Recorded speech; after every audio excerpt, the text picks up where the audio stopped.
Hello and welcome to SRIRAM's IAS.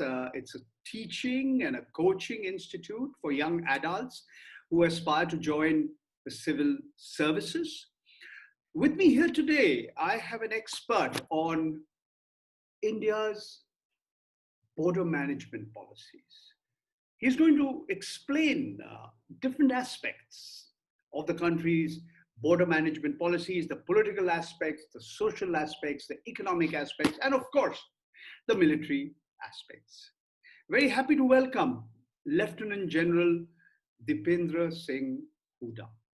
He retired from the Indian Army after nearly 40 years of service, and he has received some of the most important awards, including the Param Vishisht Seva Medal, the Uttam Yudh Seva Medal, the Ati Vishisht Seva Medal. And he was a former general officer commanding of the Northern Command of the Indian Army. He was the person who sort of led the quote-unquote surgical strike into Pakistan-occupied territory in September 2016. And he's, of course, known for his views on the Indian Army and the military presence in Kashmir, and he does emphasize issues relating to human rights. He served on both the northern and the eastern borders of the country. His schooling was at St. Columbus here in Delhi, and he studied, at the National Defense Academy at Pune. He's also served on United Nations missions in Ethiopia and Eritrea. Thank you very much, General Hooda, for giving us your time. So let's start with what's happened in Ladakh, because that's very topical. India-China. And we've had a face-off, a confrontation.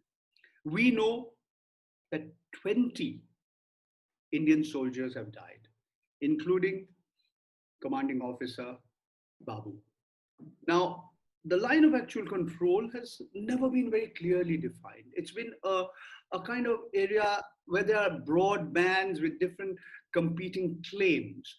So if you can explain to those who are watching you and listening to you, what really happened in Ladakh, starting really sometime in May. So Paranjoy, thank you very much. It's a pleasure to be here and talking to you. And as you said, what's happening in Eastern Ladakh today is extremely topical. What has happened? So I just want to, start by saying what happened in May is completely different from the kind of situation that we've seen on the border in the past. As you correctly brought out, the line of actual control is not accepted, demarcated by both sides. So there are some differing perceptions that the two sides have. And as a result of this, we have been routinely seeing transgressions and from both sides. So it's not only that the Chinese are coming into their claimed areas, but so is India and the Indian Army going into claimed areas that we feel are LAC. I think in the last year, 2019, if I recall correctly from media reports, there have been over 600 transgressions all along the LAC, both in the western sector in Ladakh and the eastern sector in Arunachal Pradesh and Sikkim. So these transgressions are routine. What happens is patrols come up to their claim lines and go back. Why it's different this time is for 2 or 3 reasons. One is the transgressions are in very large numbers. So we're talking of almost 2 divisions of the PLA that have come into areas opposite Eastern Ladakh. They have intruded at multiple places. I'm interrupting you, sir. When you say 2 divisions of the People's Liberation Army of China, how many, in terms of numbers, what are you talking about? So you would look at anything between 20 to 30,000 soldiers. So now, obviously, all of them are not across the LAC. Some of them are, in their own areas. But this is unusual. I mean, you don't have this kind of deployment, additional forces. We haven't seen this kind of deployment in the past. So, as I said, it's happened at multiple places. It seems to be well planned at the highest levels. They have come in and not gone back in certain areas. So I know some disengagement has taken place, but in a number of places they have come and established themselves, which is completely different from the past. And I think one key feature has been the levels of violence that have accompanied the current standoff. We've had standoffs, you would recall 2013 in Depsang, 2014 at Chumar, even Doklam carried on for 73 days. There was no violence at all. This time there has been very high levels of violence. And so in some ways, protocols and agreements that guided the conduct of the two armies seem to have broken down. And so I consider this a fairly serious sort of situation and not something routine that has happened in the past. General Hooda, we know that there were 20 Indian soldiers who died. We do not know the number of casualties on the Chinese side. Their government, for reasons best known to them, have not disclosed the figures. And we don't even know if at all there have been any casualties on their side. We also have the Global Times newspaper, which is considered to be like an official mouthpiece of the government in Beijing, says we don't want to get into this kind of competition about gainers and losers, and they haven't. But on the overall perception, the international perception and the domestic perception is that what the Chinese did was not only pre-planned and aggressive, but it was most unusual that there should be such a large deployment along that area. And therefore, that sort of demarcates what happened. And this has happened despite the diplomatic initiatives, despite the fact that India's Prime Minister Narendra Modi met China's President Xi Jinping at least 18 times since he became Prime Minister in May of 2014. There have been one-on-one meetings at Wuhan, in Mahabalipuram. They sat on a swing at the banks of the Sabarmati. So what really happened? I mean, if you can sort of move on from the military aspect to the larger sort of geopolitical and the diplomatic aspect of India-China relations that led to the standoff at Ladakh. So, Paranjoy, you see, diplomacy is a part of dealing with another country. And we know China is a large and increasingly powerful country in world affairs. And so obviously diplomatic engagements do have to take place. I think, Paranjoy, when you're talking about geopolitics, I think the key point is there is an element of strategic rivalry that exists between India and China. And that is something that, we cannot overlook. And there are many, many facets to it. So you see how, their relationship with Pakistan in some ways is also aimed at keeping India sort of tied down to the western borders. Their increasing influence in the South Asian region, a feeling that India is swinging, more and more towards the US, and the US-China rivalry is sort of intensifying. So I think all these factors are something that would have played on the minds of the Chinese leadership when they decided that this is what we are going to do in Eastern Ladakh. So I would look at it, more in geopolitical terms and how India and China view each other, not only now, but in future as we go forward. And I think this rivalry is now out of the open.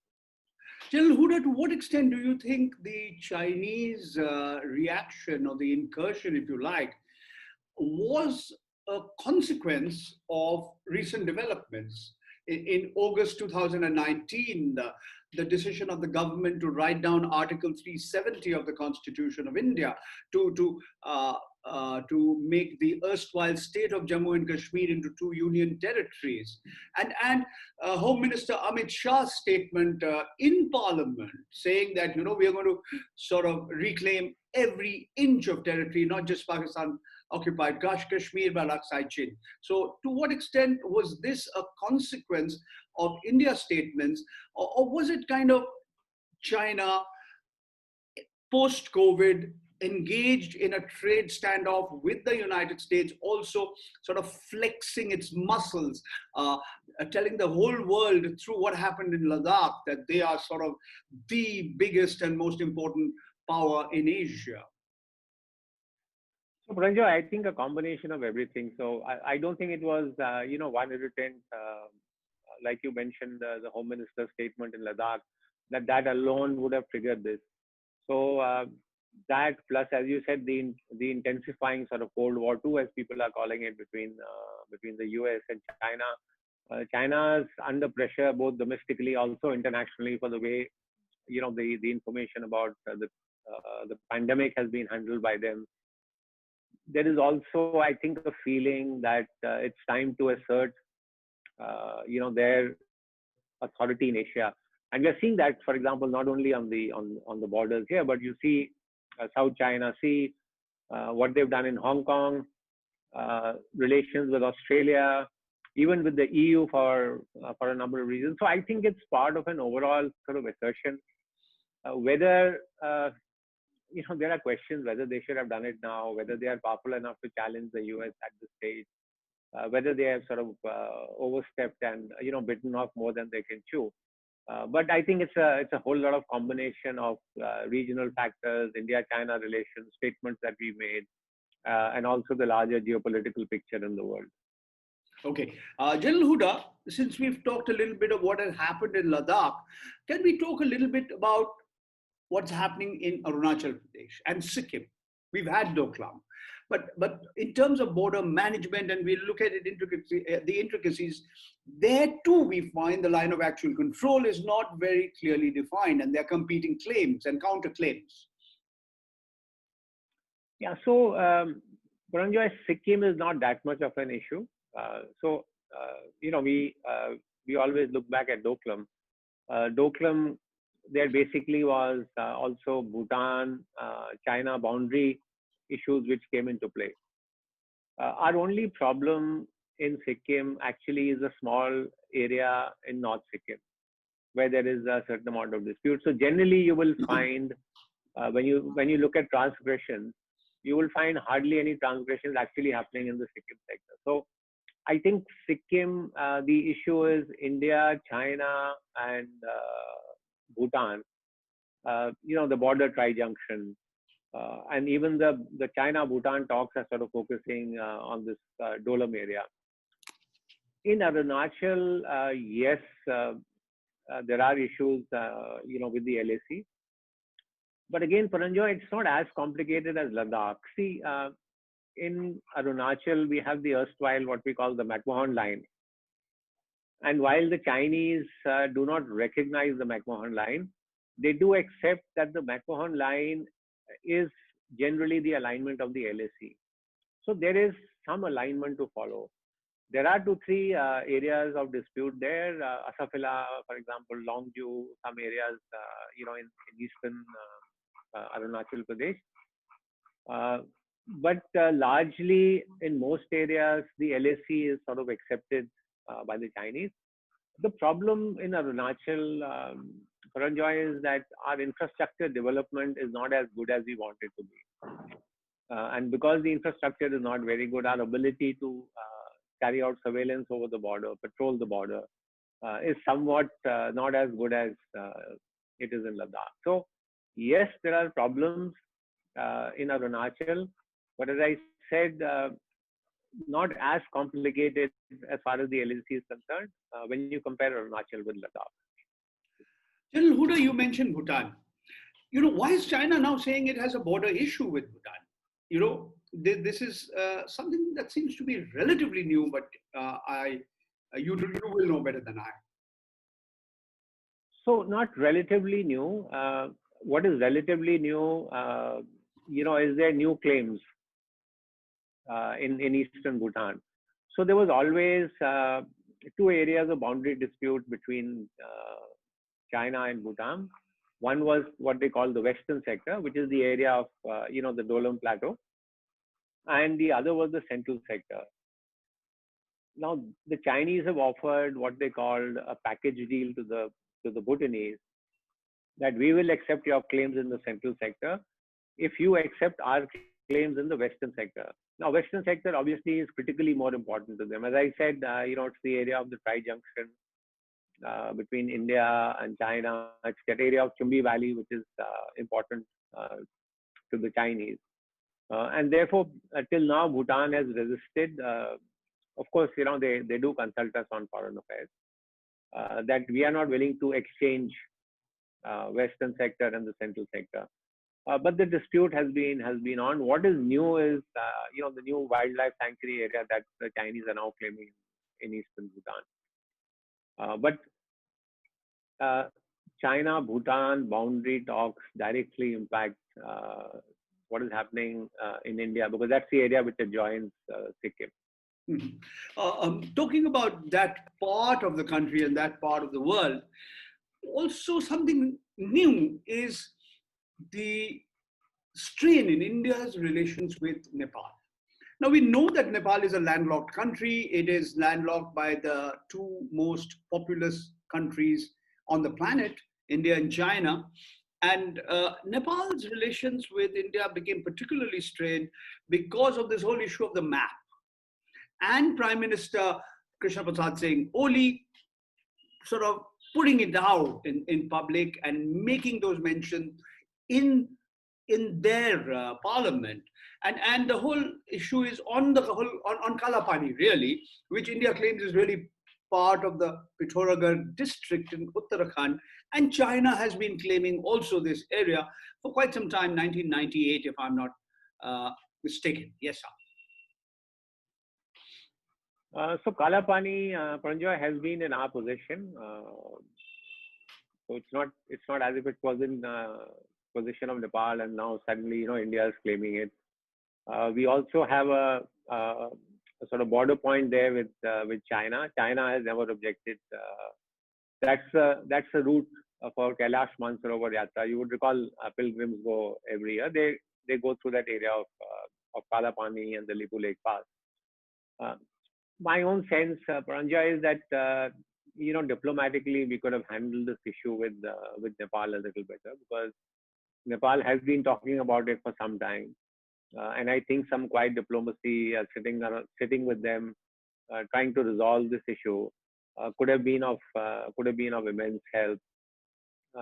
Sometimes I think we took a slightly big brotherly attitude with Nepal, because, as you said, they're landlocked, they're dependent on us for so many things, particularly fuel, etc. That goes. And you would recall that we shut off the route once and stopped fuel going to Nepal. So I think diplomatically is where we need to deal with Nepal. And listen, everybody has a national interest. So if they feel India is putting a little pressure on Nepal, they will obviously look at the other neighbor, which is China. And China, what they're doing in South Asia. So we'll look to exploit any differences that are there between India and any of its neighbors. So that is what has happened. I think I myself from a Gurkha regiment, Paranjoy, where we had many soldiers from Nepal. We go every year. I used to go fairly often, meet all the pensioners there. That's a very good and influential community that we have in Nepal that we can utilize. So I think there are many ways to handle Nepal, and as I said, maybe we should do better in our relations with them. If we can talk a little bit now, General Hooda, about India's relations with Pakistan. And of course, China enters the picture. I mean, there's no doubt that you can't actually divorce India-Pakistan relations and sort of isolate or remove China from the whole thing. I mean, the entire dispute, why was China so upset about the Daulat Beg Oldie Road being constructed, and why is India so, why is India the only major country in Asia that opposed the Chinese BRI, the Belt and Road Initiative, which envisages that road or sort of all-weather highway linking Tibet or Xinjiang province right through disputed territory, Aksai Chin, etc., all the way through Pakistan to the warm water port in the Arabian Sea, Gwadar, which is in the Balochistan area of Pakistan. So clearly the geopolitical and the economic interests of China and Pakistan have combined, and that apparently seems to be working under India's interests. Yeah, so Paranjoy, as I said, China wooing Pakistan or Pakistan wooing China, is something that's not new. I mean, to the extent that China has helped Pakistan in its quest for nuclear weapons, missile technologies that the missiles that the Pakistanis are developing. A lot of it was Chinese, North Korean technology. So it is something that that China has done, and they find Pakistan is one element, and seeing the relationship between India and Pakistan is something that they need to prop up as a counter to India, and to try and keep India occupied on its western flank. And I dare say Pakistan has taken undue attention, of the Indian political and military sort of space. And so you will see the partnership between China and Pakistan, I think, would only grow stronger as the days go by. And as you said, strategically, it also has a big impact on China, because China sees its vulnerability in the Indian Ocean, and therefore is seeking routes which bypass the Malacca Straits, which is a choke point for going into the South China Sea. And so they're looking for roads which go directly from the Indian Ocean. So they're building roads, as you said, via Gwadar. They're building a road through Myanmar to try and bypass. So it also strategically, of value to China. No, we will talk a little bit about Myanmar and a little bit about India's maritime borders. But on this specific issue that you talked about, you talked earlier about the disputes that are going on in the South China Sea, disputes with Japan, disputes with Vietnam on islands in the South China Sea, who owns who, what, the territorial claims and counterclaims, and what the opponents of the People's Republic of China claiming that they are really transgressing or violating the international law of the sea. And also we see China's plans of the sort of the proverbial string of pearls, as they call it, ports all along the maritime border, literally from the South China Sea to the Horn of Africa. And that includes Colombo. Not Colombo, I mean Sri Lanka. So clearly the plan is for China is to have that string of pearls, or the string of jewels, where you have these ports, Bay of Bengal from the South China Sea, Bay of Bengal, Indian Ocean, Arabian Sea. So would you like to elaborate on this aspect of China's geopolitical ambitions? So let's just talk about the Indian Ocean and a little bit about the South China Sea. You see, if China looks at itself, it's a strong continental power. It's almost settled its borders with most countries, except India and Bhutan. I think where they see their weakness is the ocean, because if you look at their eastern coast, where the South China and East China Sea is, they find themselves hemmed in a little by South Korea, by Taiwan, by Japan. And then, of course, the US Navy sails very often, in these waters. And so that's one area they find themselves hemmed in.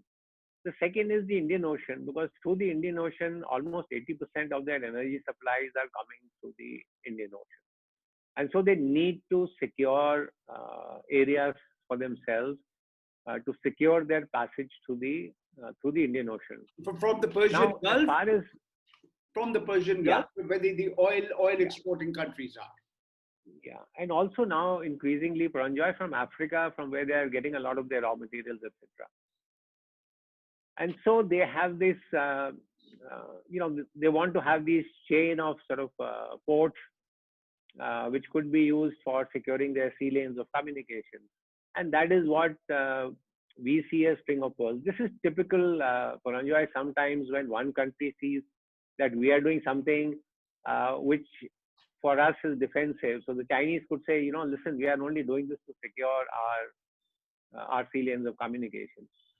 But other countries see that as threatening. So India sees it as, a string of ports that the Chinese are developing, which in the event of conflict or hostilities could be used by the PLA Navy. So there are two ways to look at this.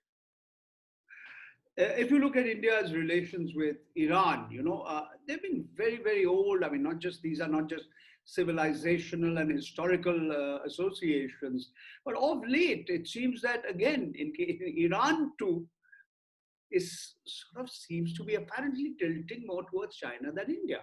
And there too, the port is again Abhishu, the Chabahar port. Would you like to add to that, sir? Yeah. So again, Paranjoy, my own views are that for us, Iran is a crucial country. Our westward access into Central Asian regions and even onwards to Middle East and onto Europe is blocked completely by Pakistan. And therefore, when we need access to areas of Central Asian region, to Afghanistan, Iran is a crucial country, and Chabahar port and the road that we were constructing, I think, was absolutely crucial to our strategic interest. Unfortunately, because of the US-Iran problem that is going on, that has also impacted our relations with Iran. So we've stopped buying all our energy from them. Our investments into Chabahar port and the road have slowed down. And the Chinese have stepped in a big way. I think for us, Iran is a strategic loss. I don't know whether we can get it back in the future. But the way the Iran, Russia, China sort of links are emerging, and the investments that the Chinese have promised in Iran, I think we could see Iran tilting towards China. General Hooda, if we can sort of come back, take a few steps back, come back to India-Pakistan relations. I mean, you were led the surgical strike in Pakistan-occupied territory in September 2016. What is really different when you look at the LOC, the line of control, and the LAC, the line of actual control? And if you can sort of explain the difference in a simple language, and then maybe elaborate a little bit on how India-Pakistan relations changed in the recent past? So, Paranjoy, the LAC before, and I'm talking pre-May, before all this incursions have happened from the Chinese side, there were some very, very strong protocols and border agreements that guided the conduct of soldiers on both sides. And that kept peace for us. I mean, they say the last incident of any deaths that happened on the Indian side along the LAC was in 1975, when we lost some soldiers in Arunachal Pradesh. After 1975, things had been quiet. On the LOC, there is extreme hostility on both sides. So you have thousands of ceasefire violations that are taking place. I think it's also a reflection of the overall state of India-Pakistan relations.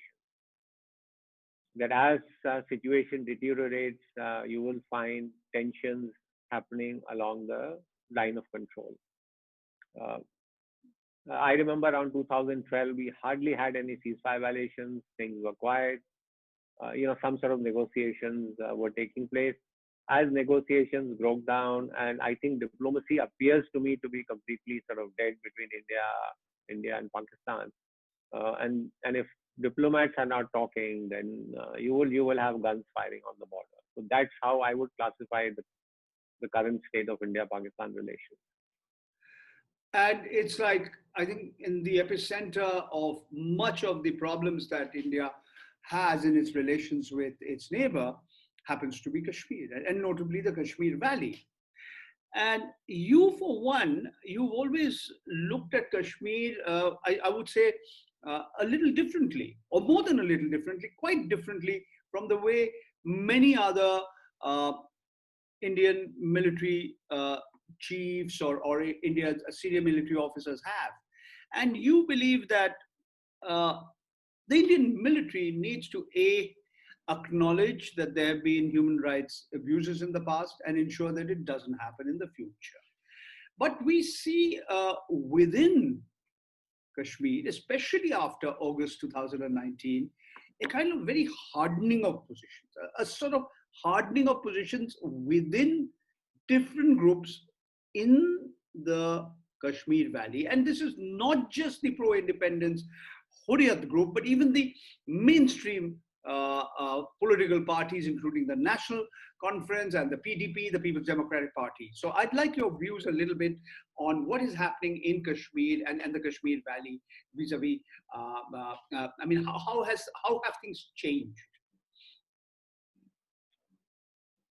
So things have changed actually after 5th August and the announcement by the government to break up the state into 2 union territories and to remove the provisions of Article 370. My own sense, Paranjoy, is there was an opportunity here, because if the government was claiming that Article 370 was the root cause of all the problems, then there should have been some more visible steps to show economic development, to show how the integration of the state with the rest of the country is of great help to the people. Unfortunately, the steps taken, I think, went in the opposite direction. So if you are going to lock down the state and lock down all the people, and then tell them that we are doing this only for your safety or for your good, I mean, see, that kind of argument doesn't find many takers. Similarly, political activity came completely to a grinding halt with the arrest of many political leaders, including and therefore Abdullah, Omar Abdullah, Mehbooba Mufti, Saifuddin Soz, among others. Some of them are still under house arrest as we talk. Yeah. So, mainstream political leaders getting locked up now, I can understand for a little while, because there was an anticipation that after this, announcement, you could have a worsening of the security situation. So that has not happened. So as you said, over a period of time now, we are actually coming to about almost a year, and you still find internet restrictions taking place. You still find a lot of youngsters who are joining, the terrorist movement. So as you said, I think there is a bit of hardening of positions on all sides. I was talking to, again, in an interview yesterday, I said, to me, it appears that this sort of everything has gone into a kind of a deep freeze. There's hardly anything that is happening, and that includes, if economic development, the fruits of, government's direct rule in Jammu and Kashmir could have been shown to the people, it could have been good. Unfortunately, that is also not happened. You have changed the laws, or the rules, I should say, regarding acquisition of land by people outside the Kashmir Valley. You are allowing mining activities to take place. You have changed a number of things. You've made the government of India, New Delhi, has made promises that there are going to be inflows of investments, large investments coming in over the last year or so. But as of now, we do not see very much, too much evidence of those new investments, a sort of a revival of the economy.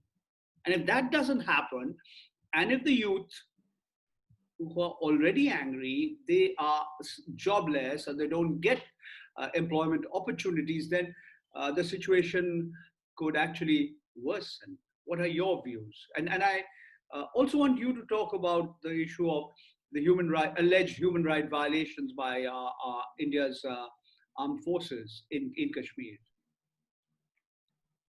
Okay, Paranjoy, so on your first part, as I said earlier too, economic development, economic betterment of the people, providing opportunities, job opportunities for the youth, etc. These are areas that the government should be looking to focus. And outreach to the civil society. It isn't as if, Paranjoy, that everybody in Kashmir, has some radical militant ideas. There is a larger population which just wants to live in peace. So an outreach, to the people. In the army, we always say, counterinsurgencies are people-centric operations. You have to win hearts and minds of people. Sometimes, this sounds like a cliche, but actually, this is how we are going to succeed in Jammu and Kashmir. So I think a little more outreach is required. Unfortunately, we've concentrated too much on the security aspects that, so many terrorists have been killed, violence is down. An absence of violence is not an indicator of normalcy. And similarly, I like to say this, killing terrorists is not equal to killing terrorism, because that then you have to go into root causes, etc., etc. So I think that's the areas that the government should look at beyond security. On your second part, on human rights violations, I just want to tell you we are getting much better at it. I think it's a big focus in the army to ensure that there are no human rights violations. I know people talk about it a lot. I think some of it is, should I say, past memories of what has happened in Kashmir. Because if you actually look at data and you look at figures and see, the actual recorded cases of human rights violations, rapes, killings, etc. Paranjoy, I think you will find, at least I do not recall in the last 5 or 6 years that you had a single incident of molestation or rape or something like that. So it's a big focus as far as the Indian Army is concerned. Do some mistakes happen? They do. I mean, it's a conflict situation. You have terrorist security forces. It's a war, as they say, within the people, among the people, and so some incidents will happen. But this whole idea that there is large scale human rights violations being done by the Indian Army, I think that's not true. Okay, but as you say, the so-called war against terror has taken precedence over winning the war, or winning the war to win the hearts and the minds of large sections of the people of Kashmir. And when you look at what is happening, especially among the youth, have we reached a stage in the recent past where things have deteriorated to a point where we may not be able to move ahead? And when you sort of look back about what happened a little before or rather while the elections were going on, the Lok Sabha elections in 2019, you had Pulwama and Balakot. And whereas there are, the impact of that on politics within India, many could argue it had an impact. But it also had an impact on what is happening in Kashmir. So maybe you can talk a little bit about that aspect of of what happened in the recent past. So, you asked about the youth, and there is certainly greater radicalization that is happening now. With this radicalization, whether it is a political radicalization, is it a religious radicalization? I don't want to go into that, but certainly there is increasing radicalization. There is increasing alienation and angst among the youth. And unless we address this quickly and properly, it could prevent us from reaching any kind of resolution of the Jammu-Kashmir conflict. So there is no doubt, and I think about 70% of Kashmir's population is below 30. So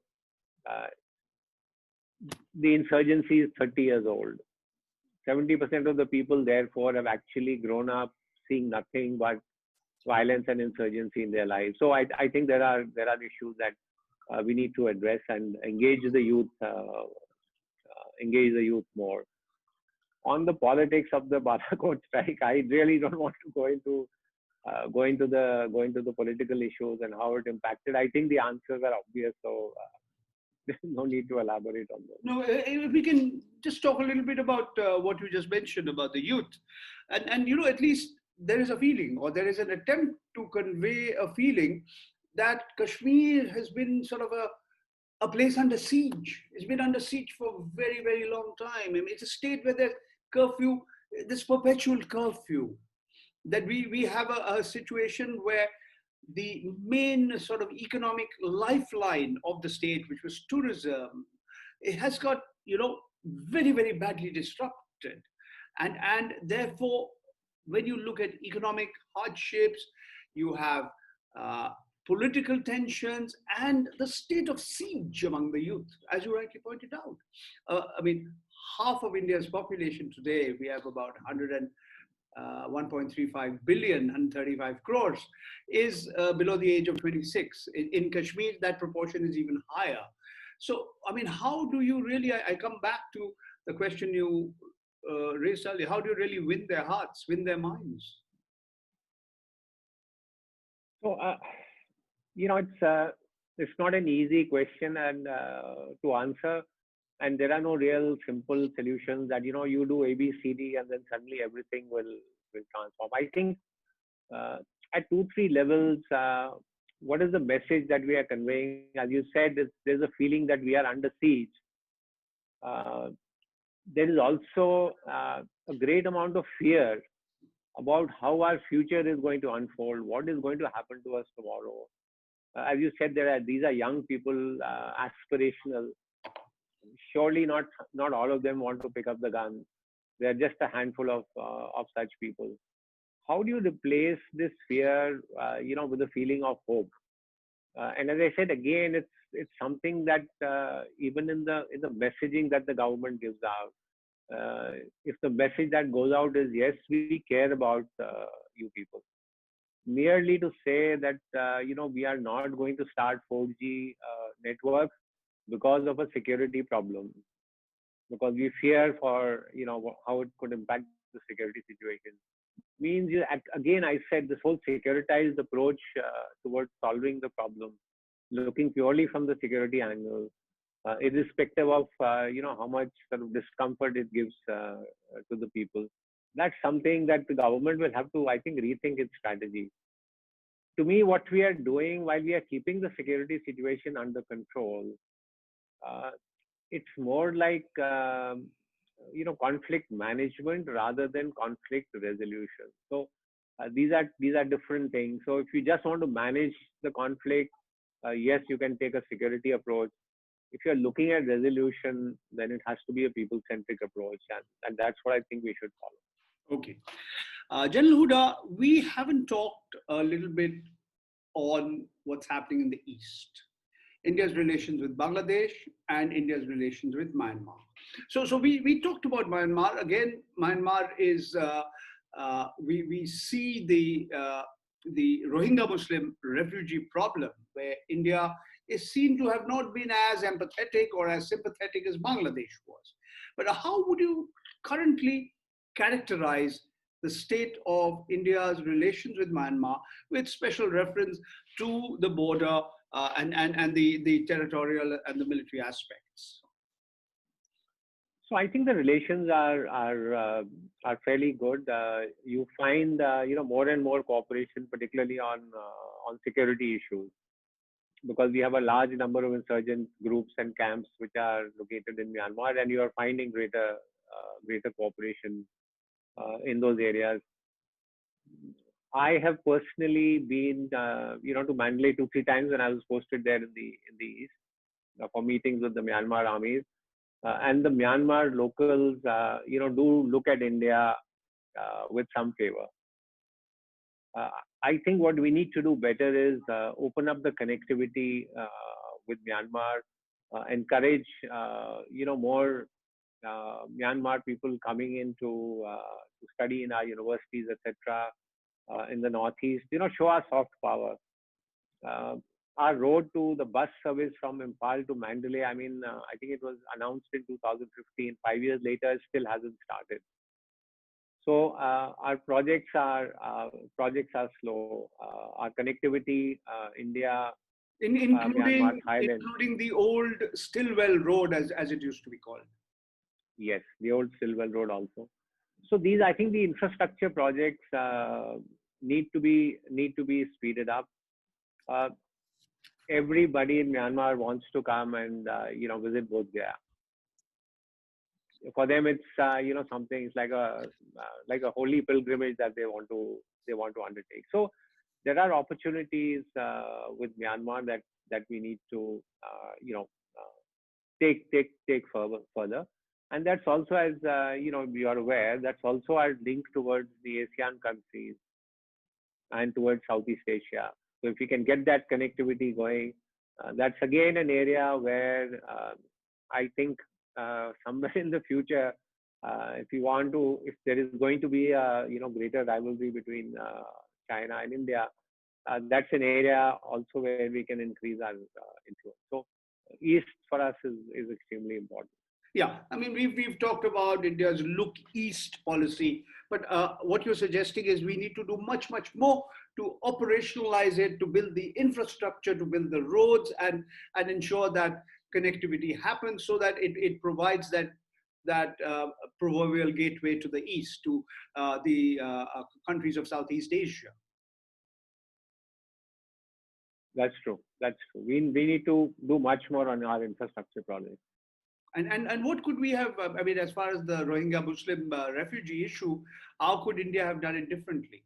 Could India have been, sort of dealt with that issue in a way that would be different from the way the country did, in terms of providing humanitarian aid and refuge?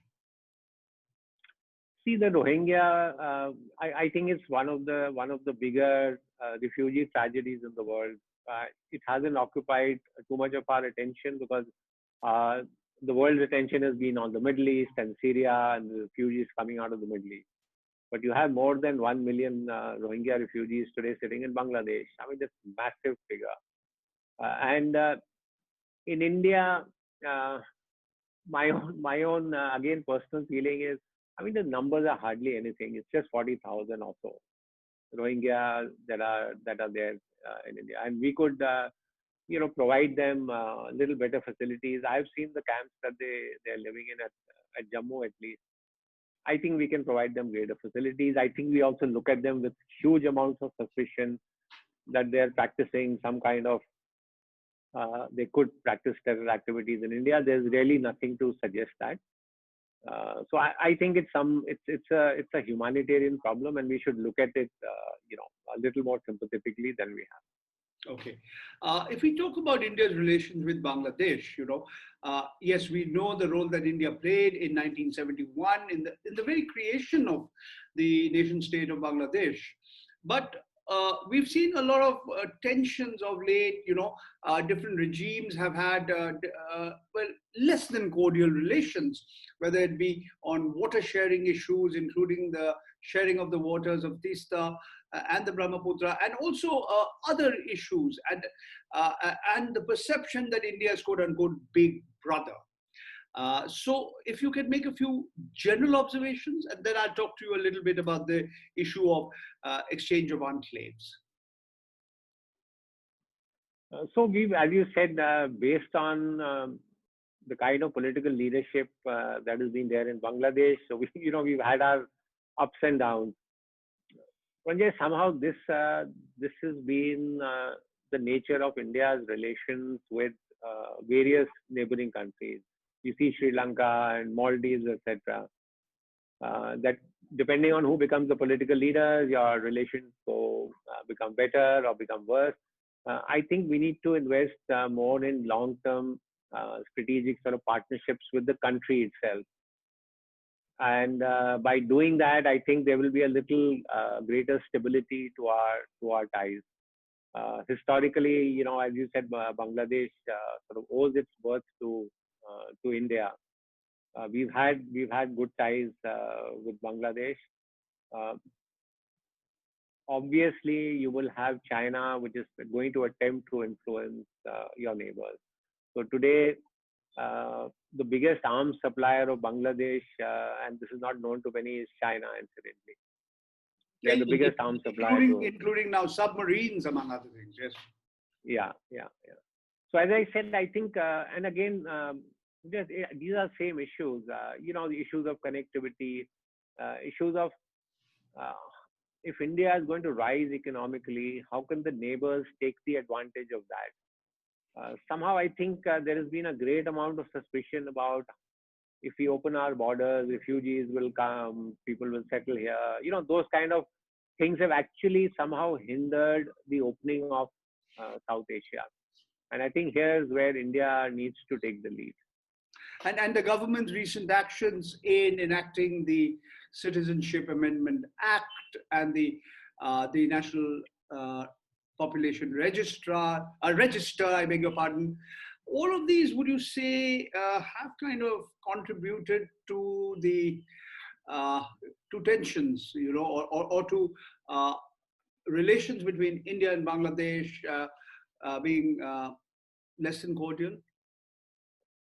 So I think more than the passing of the act, I think it was the utterances that followed, and I think that's where political leadership has to show some maturity about what they're saying and what the impact of those statements could be on our bordering countries. So, for example, you gave the example of the Home Minister's statement on Ladakh and the impact it could have had on Chinese thought, and similarly some utterances on the CAA, on the religious prosecution in Bangladesh. Obviously, these are utterances that don't go down well with the neighboring country, and that for sure has contributed to certain amount of tensions, and we are seeing that in various statements by Bangladeshi leaders also.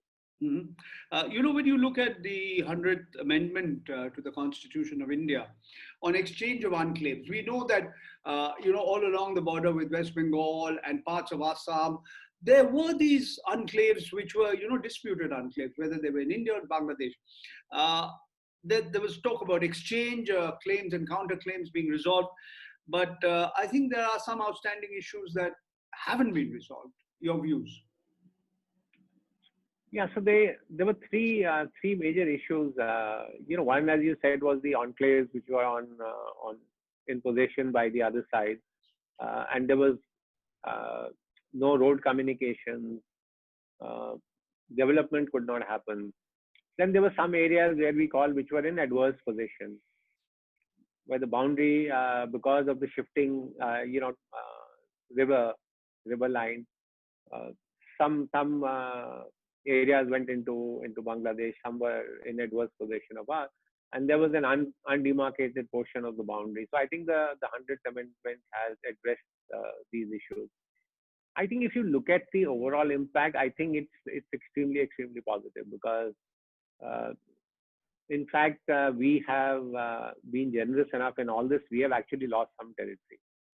So as you said, there are certainly some issues still outstanding, but I think broadly, principally, what has been agreed and accepted will at least reduce, one element of, some ongoing kind of tension and dispute between India and Bangladesh, just as we have settled the maritime boundary also with them. Before we conclude, General Hooda, I'd like your views. We go back to the big picture. As we have already discussed, the perception, at least China perceived that India belongs to the Quad, which is, the US, Japan, Australia, and India.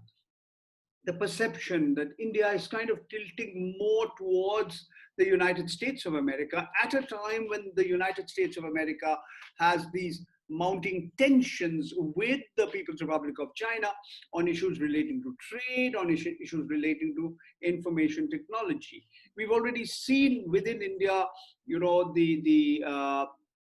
the government's recent restrictions on inflows of investments from China, and also the banning of some of these applications that are used on mobile phones.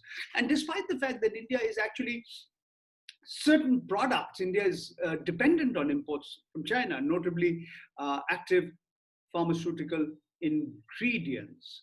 There are life-saving drugs like paracetamol, ibuprofen, which India, almost 100% of what is manufactured by the pharmaceutical industry in India is dependent on imports from China. So even as we see the trade war happening, the US-China trade war, the India-China trade war, call it what you like.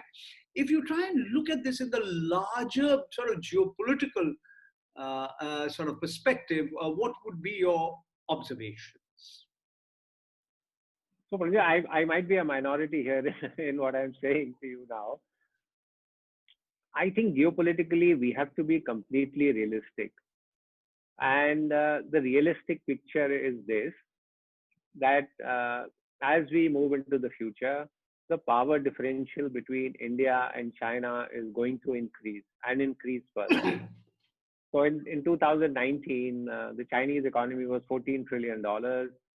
I don't think we will reach there even in the next 15 years. The military budget is 3 times our size. So as we go into the future, as I said, the power differential between China and India is going to grow. Now, again, realistically in geopolitics, we say, look, you can't look at intentions, you can only look at capabilities. Because intentions can change with different leaders. And therefore, if you look at the Chinese capability, you see what actions they are doing. As I said in the beginning, there is going to be strategic rivalry between China and India. If that is going to be the case, are we in a position to independently deal with China? And I think the answer to that is no. And therefore, we need to start looking at partnerships. You may call it alliances, you may call it Quad, you may call it anything. I think we need to look at partnerships that will strengthen our own positioning and posture. What form it takes, I mean, I personally feel, our alliance with the US should become stronger. That's the only country today which is capable of challenging China. It has its own dynamics. I know it has its own issues. But as a realist, I would say we need to start looking as to how to check China. See what is happening today on the Eastern Ladakh border. Our options seem so limited while dealing with China. And therefore, as we go into the future, as China grows more powerful, I think we'll have to see how to go about it. I don't know whether your view is a minority view. There are many people who could argue that India is today already very firmly in the American side of the way the global, the way the poles of the global polity are shaping up. And, as you rightly pointed out, 35 years ago, 30 years ago, India and China's GDP, gross domestic product, and per capita income were more or less the same. Today, China's economy, China's per capita income is almost 4 times higher. Its military expenditure is 3 times higher. So this is the last question, and these are your concluding remarks I'd like from you. Today we don't use the word non-alignment. It seems to have gone out of fashion. We talk about strategic autonomy. We talk about strategic independence. So what would be your views? When you look ahead in the foreseeable future, where do you see India's role in the world, especially after what has recently happened, the post-COVID world? So when you look back into history, and we are proud of the fact that we were non-aligned, we are proud of the fact that there was fair amount of strategic autonomy in how India went about it. But please remember that was the Cold War between the US and Russia, and both were very, very far away from our borders. So we really had no threat. Today, you have a Cold War between the US and China is sitting on our borders.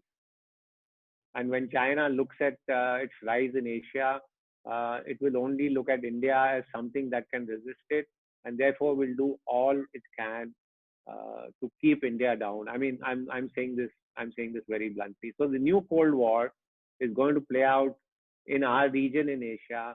It's going to play out in the Indian Ocean region, which we consider as something that is dominated by us. So I think all this talk about strategic autonomy is good, but it is going to increasingly come under challenge, Paranjoy, in the future. And therefore, we need to, take a hard look. Sometimes, these are cliched statements. India will retain its autonomy. India will not join any alliances. I think we need to realistically look at what is happening in Asia around us today. Thank you so much, General Hooda, for giving us your time and explaining in considerable detail the intricacies of the different aspects of India's border management policies, the political aspect, the territorial aspect, the military aspect, and as also the economic and social aspects. Once again, thank you very much, and we wish you all the very best. Thank you, Paranjoy, and all the best to your IAS Academy entrants, and I wish them the best. Okay, thank you so much. Thank you.